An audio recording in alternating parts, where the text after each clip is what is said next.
오늘 우리가 함께 나눌 말씀은 이사야서 55장 1절부터 5절까지인데 우리들에게 아주 친숙한 그런 말씀입니다. 오늘 구원의 물로 나오라는 제목으로 함께 말씀을 나누려고 합니다. 이사야서를 남긴 이 선지자 이사야가 살던 시대는 어떤 시대였습니까? 남유다 왕국에서 이사야 선지자는 우시야 왕과 요담 왕, 아하스 왕, 히스기야 왕 시대에 이렇게 활동했습니다.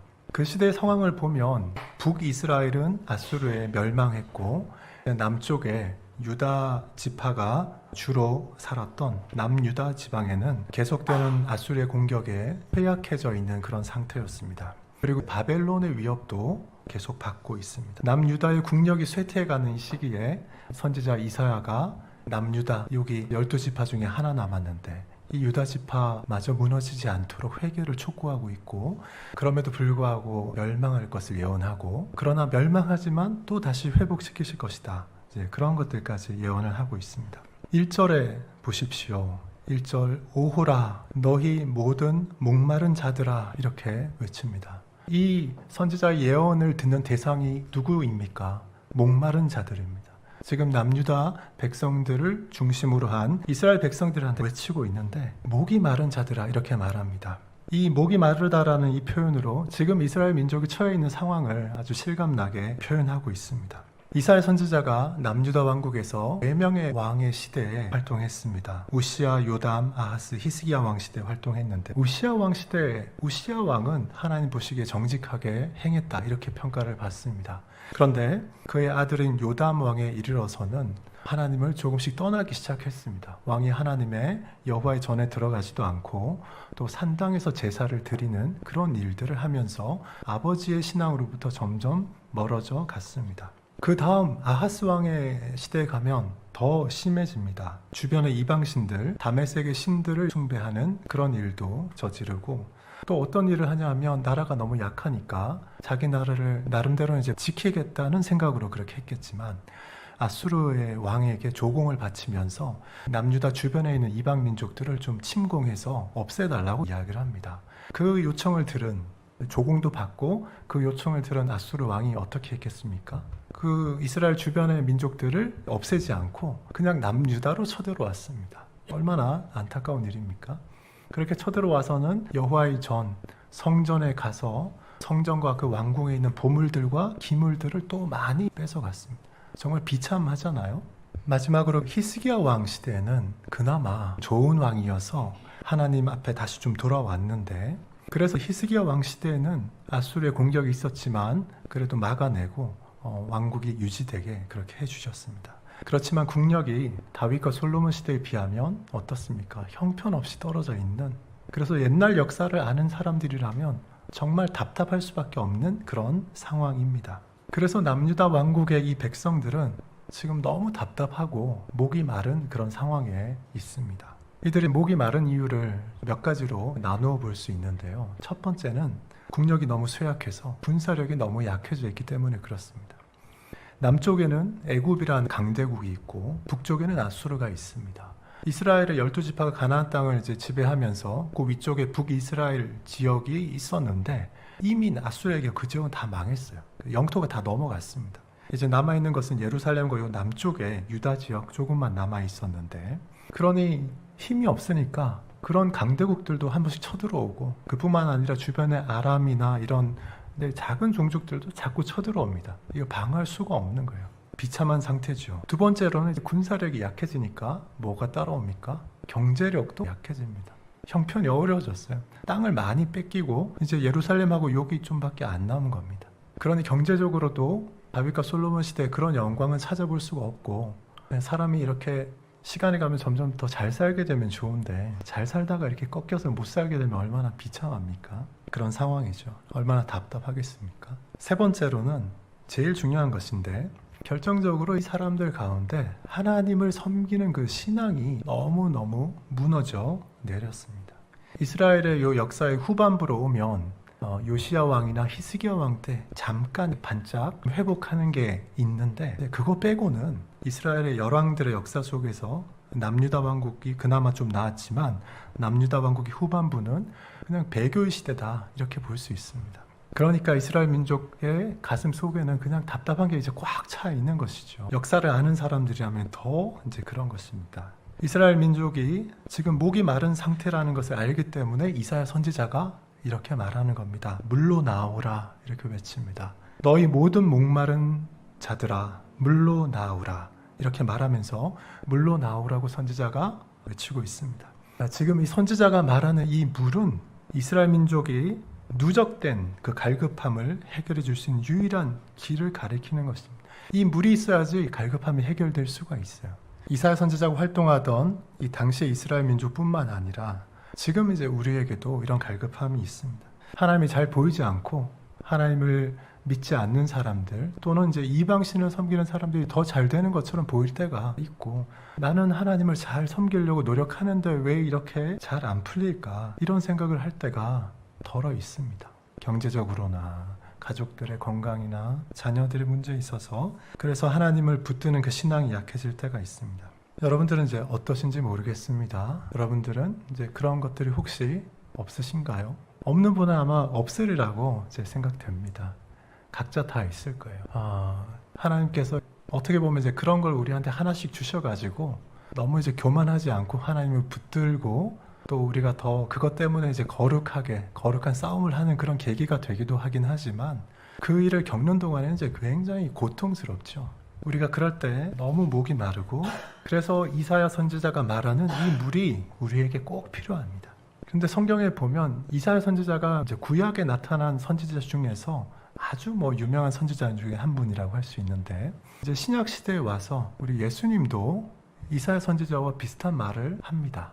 그런 대목을 떠올리실 수 있을 거예요. 이사야 선지자보다 한 700여 년 이제 뒤에 태어나신 분인데 예수님도 예수님 당시의 사람들한테 그렇게 외쳤습니다. 어떤 대목이 기억나십니까? 누구든지 목마르거든 내게로 와서 마시라 이렇게 말씀하셨어요. 이사야 선지자도 너희 모든 목마른 자들아 물로 나오라 이렇게 얘기했는데 예수님도 비슷하게 얘기했어요. 누구든지 목마르거든 내게로 와서 마시라. 이사야 선지자나 예수님이나 다 이 목마른 사람들한테 뭘 이야기합니까? 물을 마시러 나오라 얘기합니다. 물을 마시러. 굉장히 중요한 것입니다. 이사야 선지자가 말한 이 물, 그리고 예수님이 말한 이 물이 있어야 우리가 살 수 있기 때문에 그렇습니다. 그런데 이 선지자가 1절에서 물로 나오라 이렇게 얘기하면서 아주 특이한 말을 합니다. 주로 우리는 물을 그냥 공짜로 많이 마셨지만 수도 요금은 냈지만 외국에 나가면 물을 공짜로 주지 않고 다 병에 넣어서 팔잖아요. 우리한테는 아주 낯선 풍경이었는데 그런데 1절에서 이렇게 이야기합니다. 돈 없는 자도 오라 이렇게 이야기합니다. 그리고 너희는 와서 사 먹되 돈 없이 값 없이 와서 포도주와 젖을 사라 이렇게 말합니다.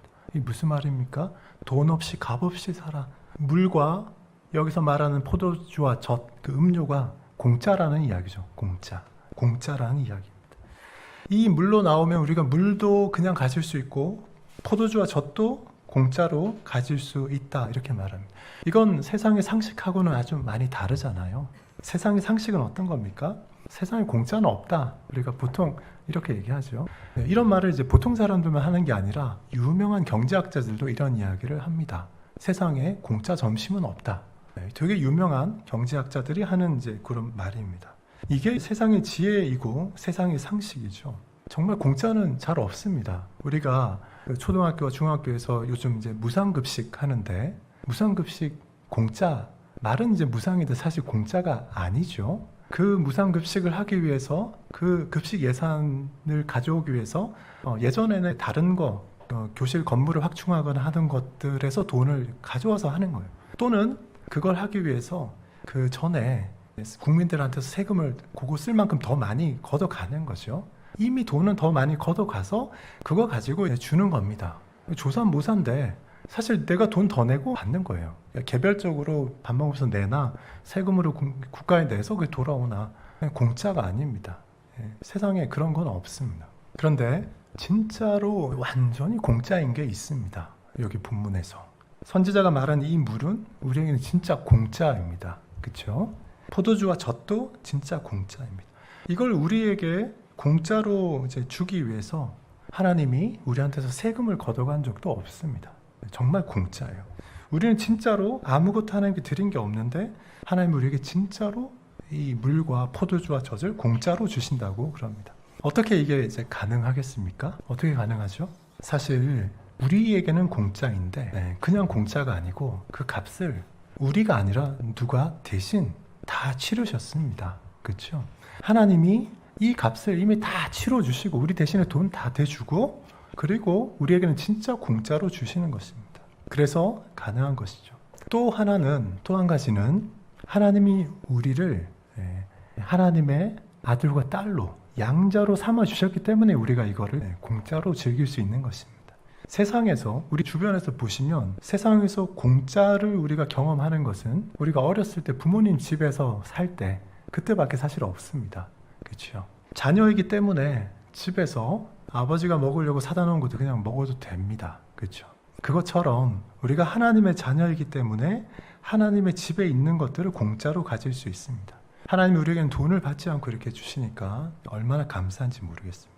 이사야 선지자는 이렇게 우리의 갈급함을 해결해 줄 수 있는 이 물뿐만 아니라 2절에 가면 우리의 배고픔을 해결해 줄 수 있는 양식에 대해서도 말을 하고 있습니다. 사람들은 이 갈급한 피로를 해소하기 위해서 여러 가지 이제 노력들을 하죠. 그런데 선지자는 2절에 보면 그런 모습을 보면서 이렇게 말합니다. 양식이 아닌 것을 위하여 은을 달아주며 배부르게 하지 못할 것을 위하여 수고하느냐 이렇게 질책합니다. 어떤 사람들은 돈을 벌기 위해서 정말 많은 지혜를 쏟아내면서 수고하고 어떤 사람들은 저도 나이가 들어가면서 점점 더 많이 보이는 게 권력을 잡기 위해서 그러니까 힘을 갖기 위해서 굉장히 많이 노력을 하고 있고 그렇습니다. 돈과 이 권력을 추구하는 것은 사실 불신자들만의 얘기가 아니고 교회 안에도 이제 그런 게 여전히 있는 것 같습니다. 이제 우리 사회가 과거에 비해서 훨씬 잘 살게 되면서 이제 교회의 세속화 이런 것도 심해져 가고 있는 것 같습니다. 그런데 이제 저는 목사이니까 이제 그런 것들 말고 목사로서 볼 때 이제 우리 사회에서 일어나고 있는 가장 심각한 일탈 중에 하나가 이 강단에서 하나님의 말씀을 올바르게 선포하지 않는 것. 이게 예전에 비해서 많이 개선된 것 같으면서도 여전히 문제가 되는 것 같습니다. 제가 이제 이 본문에 대한 설교를 준비하면서 다른 목사님들이 이거 어떻게 이제 하나 해서 인터넷에서 이렇게 이제 찾아봤어요. 검색을 해봤어요. 이 본문 가지고 한 6분의 설교를 이렇게 듣는데 제가 그 들으면서 좀 이제 쇼킹했습니다. 6명 중에서 정말 놀랍게도 이 본문의 핵심 요지를 그래도 파악해서 전체는 아니지만 뭐 몇 가지가 있는데 하나라도 이야기한 사람이 6명 중에 1명밖에 없었어요. 나머지 5분은 한 3, 40분 내내 설교를 하는데 본문의 핵심 요지는 이야기를 하지 않고 그렇다고 나쁜 이야기는 아닌데 그냥 뭐 은혜로운 얘기를 그냥 하는 거예요. 그게 무슨 설교입니까? 그런 메시지를 듣고 그 메시지를 듣는 청중이 어떻게 말씀 안에서 자라갈 수가 있겠습니까? 우리가 흔히 물이 많은데 마실 물 없다 그러는데 정말 그런 거죠. 본문의 그 메시지를 정확하게 전달하는 그런 설교를 듣지 않는 청중이 어떻게 그 영혼의 갈급함이 채워질 수가 있겠습니까? 제가 그거 잠깐 살펴보면서 이 세상이 왜 이렇지? 이런 생각을 한편 했습니다. 여러분은 어떻습니까? 저는 이제 목사이기 때문에 이 영역에 대해서 이야기를 했는데 이사야 선지자가 이렇게 경계하는 것처럼 양식이 아닌 것, 배부르게 하지 못하는 것, 영적인 양식 말하는 겁니다. 그런 것을 위해서 이제 우리 각자 삶의 정황이 다르지만 너무 거기에 많은 그 에너지를 쏟고 있지는 않습니까? 그런 것들은 지금 당장은 뭐가 좀 이렇게 많으면 좋아 보이지만 그런 것들은 시간이 조금만 지나면 헛된 것, 그리고 하나님께 전혀 영광이 되지 않는 걸로 다 드러나게 될 것인데도 불구하고 우리가 그것을 이렇게 막 쫓아갑니다. 선지자는 헛된 수고를 하지 않으려면 이렇게 하라고 말합니다. 2절에 가운데쯤에 있습니다. 어떻게 하라고 합니까? 헛된 수고를 하지 않으려면 내게 듣고 들을지어다 이렇게 말하고 있습니다. 사람들이 나름대로는 아주 수고하면서 길을 찾아갑니다. 그런데 나이가 점점 들면서 느끼는 게 이게 내가 고집이 세구나 이런 생각합니다. 그리고 편견이 아주 심하구나 이런 생각도 많이 듭니다. 그래서 심지어는 이제 신자라고 하더라도 엉뚱한 곳으로 가는 경우가 적지 않습니다.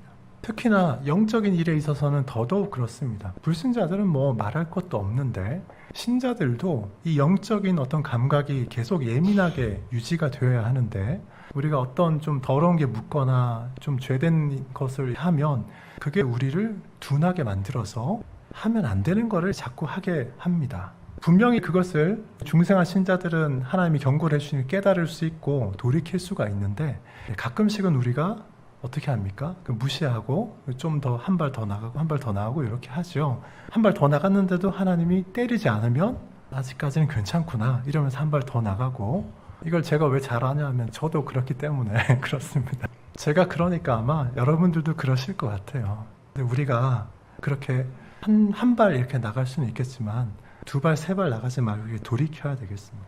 우리가 참된 양식, 좋은 것, 기름진 것을 얻으려면 내 맘대로 하는 게 아니고 2절 그 가운데 말하는 것처럼 내게 듣고 들을지어다 하는 이 선지자의 촉구에 귀를 기울여야 됩니다. 듣고 또 들어야 됩니다. 무엇을 듣고 또 들어야 됩니까? 하나님의 말씀을 듣고 또 들으려고 노력해야 됩니다. 지금 1절과 2절에서 두 가지 이야기를 했어요. 하나는 물로 나오라 그랬고 하나는 듣고 들으라 이렇게 얘기했어요. 두 가지가 약간 다른 것 같은데 사실은 하나로 합쳐집니다. 선지자가 앞에서 물로 나오라 이렇게 얘기했는데 이 물은 누구에게 있습니까? 예수 그리스도에게 있습니다. 자, 그리고 2절에서 내게 듣고 들으라 했는데 뭐를 들으라는 겁니까? 예수 그리스도의 말씀을 들으라는 겁니다. 그러니까 물로 나아가는 거하고 듣는 거하고는 사실 같은 거예요. 예수님한테 나가서 예수님이 주는 물을 마시고 예수님이 들려주는 진리의 말씀을 듣는 것이 그게 우리한테 요구되는 겁니다. 3절의 그 앞부분에까지도 연결이 되는데 내게로 나와서 들으라 그리하면 너희의 영혼이 살리라. 우리의 영혼이 사는 방법이 뭐라고 이야기합니까? 예수 그리스도께서 나와서 듣는 것이 우리의 영혼이 사는 것이다 이렇게 이야기하고 있습니다. 하나님의 말씀을 듣고 또 들어야 됩니다. 하나님의 말씀에 주목하고 듣고 또 듣는 그런 저와 여러분이 되시기를 주님의 이름으로 축원합니다. 3절로 좀 넘어가겠습니다. 3절 그 중간 부분부터 보면 선지자가 이스라엘 민족에게 무엇을 붙잡아야 하는지를 아주 정확하게 알려주고 있습니다. 사람들이 갈급함을 해소하기 위해서 추구해야 되는 것은 돈이나 명예나 권력이나 이런 것이 아닙니다. 그것은 거기 3절 뒷부분에 딱 나와 있는데 무엇이라고 설명하고 있습니까? 다윗에게 허락한 확실한 은혜, 다른 게 아니고 다윗에게 허락한 확실한 은혜 이걸 붙잡는 게 필요하다 이렇게 이야기하고 있습니다.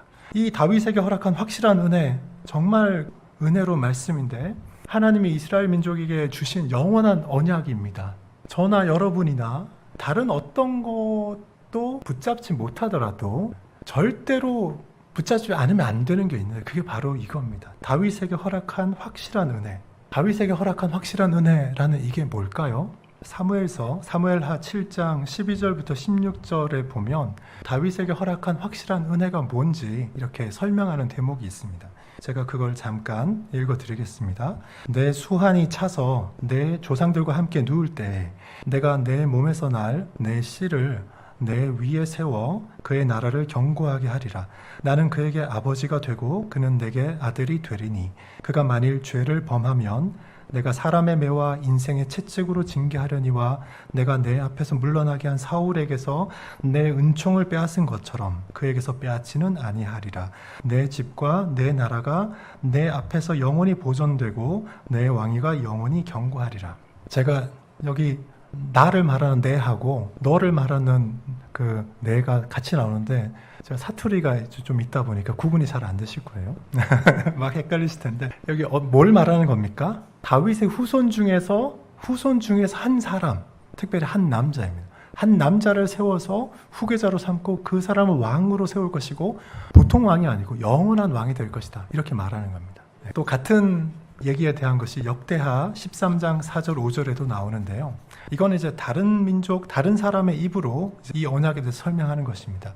여로보암과 이스라엘 무리들아 다 들으라.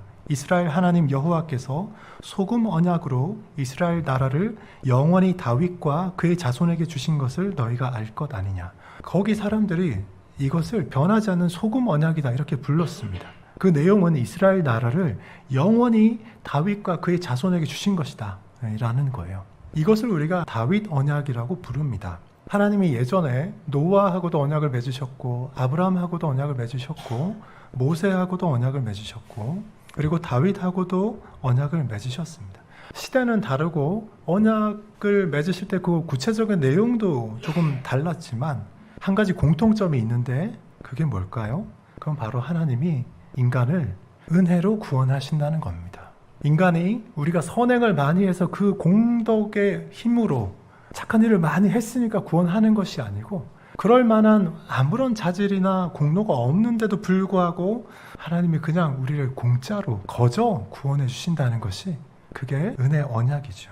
그래서 노아 언약, 아브라함 언약, 모세 언약, 다윗 언약 이런 거 다 가르쳐서 포괄적으로 이것을 은혜 언약이라고 말합니다. 모두 우리의 공로가 아니라 하나님의 은혜로 공짜로 주시는 그 물 때문에 우리가 구원받는다라는 것을 가리키는 것이죠. 다윗 언약에 따르면 당시에 그 가나안 땅에 있었던 그 이스라엘 왕국과 그 다윗 왕은 장차 이 땅에 도래할 하나님의 영원한 나라를 상징하는 것이고 가리키는 것이고 또 다윗 왕 자체도 예수 그리스도 영원한 왕을 가리키는 그런 모형입니다. 우리는 이제 가나안 땅에 있었던 그 이스라엘 민족의 혈통상의 후손은 아니지만 영적인 혈통의 후손입니다. 4절로 가면 선지자는 이런 말을 합니다. 내가 그를 증인으로 세웠고 만민의 인도자와 명령자로 삼았나니 라고 말합니다. 여기서 내가 그를 증인으로 세웠고 만민의 인도자와 명령자로 삼았다 할 때 그는 누구일까요? 예수 그리스도를 가리키는 것입니다. 다윗에게 허락한 확실한 은혜를 이야기하는 중에 나왔기 때문에 그 다윗 언약에서 말하는 다윗의 후손이면서 영원한 나라의 영원한 왕국의 왕이 될 그 사람을 가리키는 것입니다. 하나님은 그를 증인과 인도자와 명령자로 삼으셨습니다. 그리고 그는 우리가 알다시피 바로 예수 그리스도입니다. 4절에서 언급된 그라고 한 이분의 사역 때문에 사실 이 당시 사람들은 여기서 그라고 한 것이 예수 그리스도이다 몰랐죠. 몰랐지만 믿었습니다. 이 그의 사역 때문에 예수 그리스도의 사역 때문에 5절에서는 우리에게 새로운 세계가 열린다는 것을 설명하고 있습니다. 5절에서 선지자가 이렇게 말하는 걸 보면 정말 어떻게 이런 표현을 썼나 싶습니다.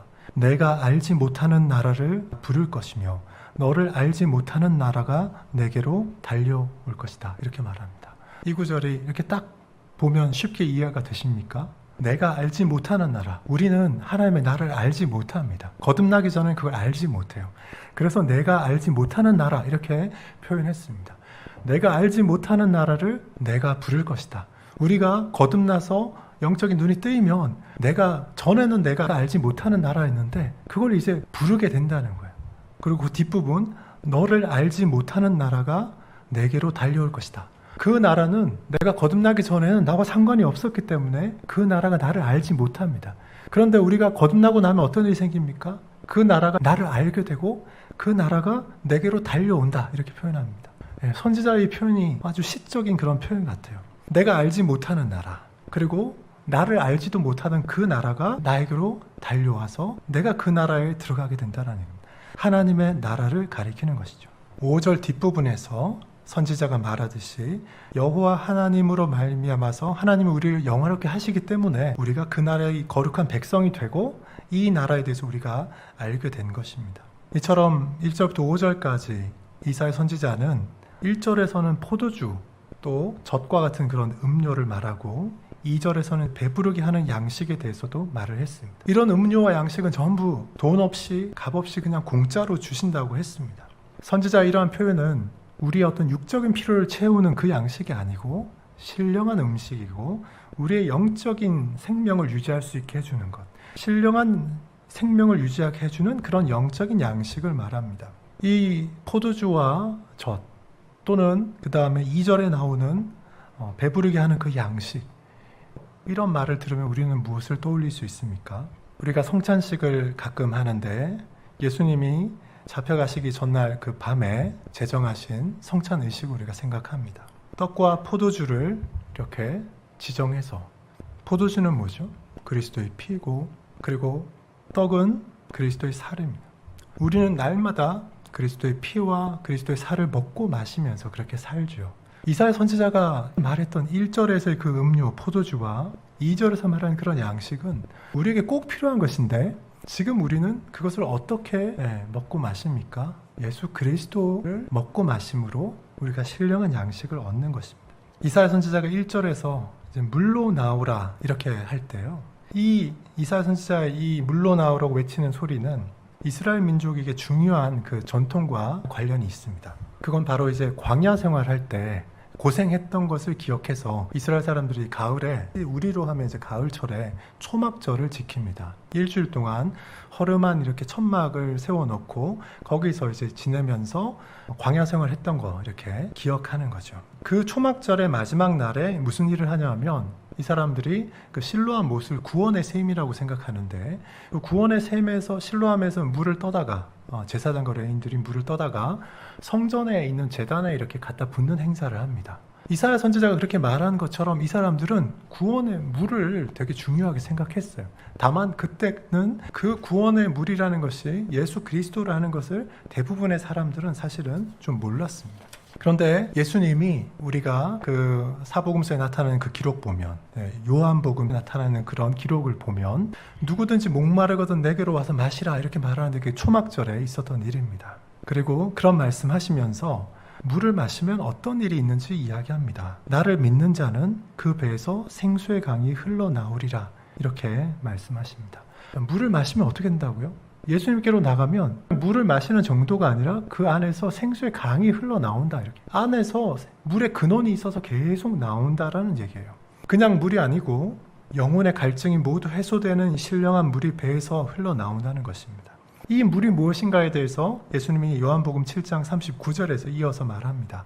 이는 그를 믿는 자들이 받을 무엇을 가리켜 말씀하신 것일까요? 성령을 가리켜서 말씀하신 것이다. 이사야 선지자가 말했던 그 물이 무엇인지, 예수님이 누구든지 목마르거든 내게로 와서 마시라 할 때 그 물이 무엇인지 설명을 해주셨어요. 뭐라고요? 그를 믿는 자들이 받을 성령을 가리켜서. 이사야 선지자가 목마르거든 누구든지 와서 마시라 했는데 예수님께로 나오면 그리고 그들이 마실 그 물은 뭐라고요?